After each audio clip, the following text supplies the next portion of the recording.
So everyone seems to call this the best premium G-Shock on YouTube. There's one or two things that are quite unique about it, but it's also pretty expensive. Supposedly, it's worth it. But is it?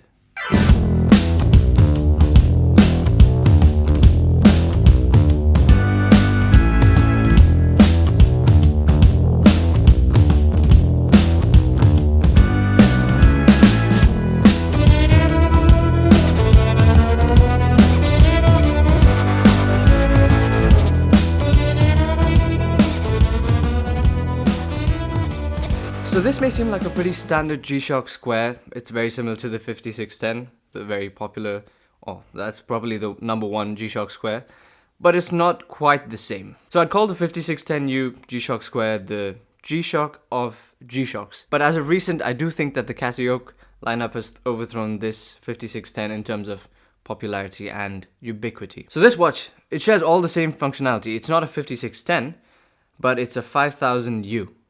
Now, there's a big difference between these two in terms of price. The 5000U is 2.5 times the price of a 5610, yet it has almost the exact same functionality.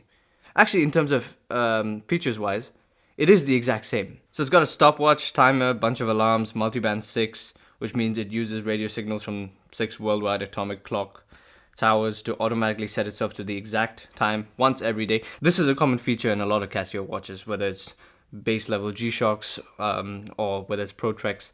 All of these watches we've seen these features in. So the idea behind this is if you're within range of an atomic clock's radio signals, the watch picks that up and sets the time based on that. So it's pretty much as accurate as your phone. This is nothing new for Casio though. They've had this feature for decades, and it's then all their watches from the baseline Wave Scepters to even Pro Treks. So it's not something really all that particularly special about this watch. I do think it's rather impressive and noteworthy, and if you don't know about it, it seems super cool, but yeah, it's been around. The watch is also solar powered, as denoted by the tough solar text written on the dial. The backlight, when illuminated, looks like this. It's not that green fluorescent backlight, it's just a white LED looking backlight. And you do notice the positioning of the LED, which is, I think the green is a bit cooler because you don't know where the source is from, and it feels like the entire thing is illuminated. So why is this the best G-Shock? Why is this the best premium G-Shock or the best premium square G-Shock? Why do so many people on YouTube really say it's worth its money and say it's that much superior to the 5610, which is the identical watch, just cheaper feeling? So if you'd asked me, G-Shock and premium are not two words I typically use in the same sentence, but it kind of applies here. So this watch, it's got a resin construction, I guess synthetic plastics, just like all G-Shocks, but that's not the end of it. It's slightly more premium feeling. It is a little bit softer, it's less scratchy. It seems like a more refined plastic, but that's not it. It's also got a steel core. Essentially, the watch is not just made of plastic and metal case back screwed onto it. The frame around the module containing the display, the battery, the transistors, capacitors, all those electronic things you find in these digital watches. So that is shrouded in a metal case. So it's essentially the case of the watch, but it's a metal core, and then that is then wrapped around with this plastic. Normal G-Shocks like the 5610, they're just completely wrapped around by plastic. And there's a huge difference here in terms of the weight, in terms of the tactility, and the general solid feel. On wrist, yeah, sure, but more so when you hold it, it feels a little bit more rigid in terms of construction, despite having a softer strap. A thing to note is that this watch is made in Japan. Casio made in Japan watches are generally almost always more valuable. Watches made intended for the domestic market, but not exclusive to the Japanese market. These watches seem to always have better construction, better choice of material, and in general better build quality.